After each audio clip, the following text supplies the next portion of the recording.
ওম নমঃ শিবায়। নমস্কার প্রিয় দর্শকবৃন্দ, আপনাদের সকলকে স্বাগত জানাই মুক্তি চ্যানেলে।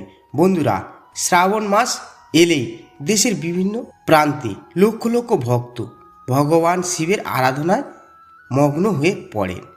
কেউ উপবাস করেন, কেউ শিবলিঙ্গে জল ও দুধ নিবেদন করেন, আবার কেউ সোমবারের ব্রত পালন করেন।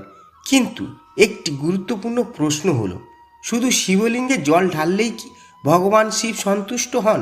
অনেকেই আন্তরিক ভক্তি নিয়ে পূজা করেন, কিন্তু কিছু সাধারণ নিয়ম না জানার কারণে নিজের অজান্তেই ভুল করে বসেন।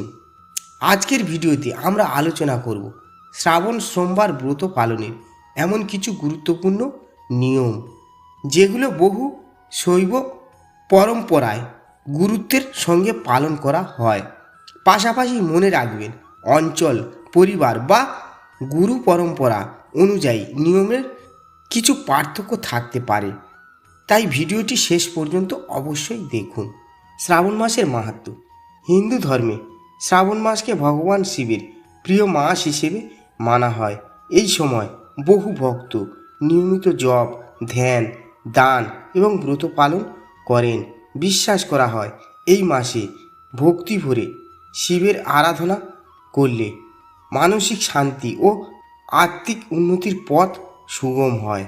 প্রথম নিয়ম, ভক্তিভাবই সবচেয়ে বড়। শাস্ত্রে বারবার বলা হয়েছে, ভগবান বাহ্যিক আড়ম্বরের চেয়ে আন্তরিক ভক্তিকে বেশি গুরুত্ব দেন। তাই পূজার আগে নিজের মনকে শান্ত করুন। ক্রোধ, অহংকার, হিংসা ও অসত্য থেকে দূরে থাকার চেষ্টা করুন। দ্বিতীয় নিয়ম, পরিষ্কার পরিচ্ছন্নতা। ভোরে উঠে স্নান করে পরিষ্কার পোশাক পরুন। পূজার স্থান ও পূজার সামগ্রী পরিচ্ছন্ন রাখুন। তৃতীয় নিয়ম, শিবলিঙ্গে জল নিবেদন। অনেকেই শুধু জল ঢেলে চলে যান, কিন্তু জল নিবেদনের সময় ওম নমঃ শিবায় মন্ত্র জপ করলে মন আরও একাগ্র হয়। যদি সম্ভব হয় ধীরে ধীরে ভক্তি ভরে জল নিবেদন করুন। চতুর্থ নিয়ম, বিল্বপত্র অর্পণ। বিল্বপত্র শিব পূজায় বিশেষভাবে গুরুত্বপূর্ণ বলে বহু শাস্ত্রে উল্লেখ আছে। পরিষ্কার ও অক্ষত বিল্বপত্র ব্যবহার করুন। পাতা নোংরা বা ছেঁড়া হলে ব্যবহার না করাই ভালো। পঞ্চম নিয়ম, সত্য কথা বলা। ব্রতের দিন মিথ্যা, প্রতারণা বা অন্যকে কষ্ট দেওয়া থেকে বিরত থাকার শিক্ষা বহু ধর্মীয় গ্রন্থে পাওয়া যায়। ষষ্ঠ নিয়ম, সংযম। ব্রত শুধু না খেয়ে থাকা নয়, নিজের চিন্তা, কথা ও আচরণের ও সংযম রাখা এই ব্রতের অন্যতম শিক্ষা। সপ্তম নিয়ম, দান ও সেবা। সামর্থ্য অনুযায়ী দরিদ্র মানুষকে সাহায্য করুন। পশু পাখিকে খাদ্য দেওয়া কিংবা প্রয়োজনীয় কাউকে সহায়তা করা, এসবকে অনেক ধর্মীয় পরম্পরায় অত্যন্ত পূর্ণ কাজ হিসেবে দেখা হয়। অষ্টম নিয়ম, জপ ও ধ্যান। শুধু পূজা করলেই শেষ নয়, কিছু সময় ওম নমঃ শিবায় মন্ত্র জপ করুন। মন শান্ত রেখে ভগবান শিবের ধ্যান করুন। নবম নিয়ম, পরিবারের শান্তি বজায় রাখা। ব্রতের দিন অকারণে ঝগড়া বিবাদে এড়িয়ে চলুন। ক্ষমা, সহানুভূতি এবং ভালোবাসা বজায় রাখার চেষ্টা করুন। দশম নিয়ম, অহংকার ত্যাগ। আমি এত বড় পূজা করছি, এই ধরনের অহংকার ভক্তির মূল উদ্দেশ্যকে নষ্ট করে দেয়। ভগবান শিবকে আশুতোষ বলা হয়, যিনি সহজ ভক্তিতে সন্তুষ্ট হন বলে বিশ্বাস করা হয়। উপবাস সম্পর্কে। সবাই একইভাবে উপবাস পালন করতে পারেন না।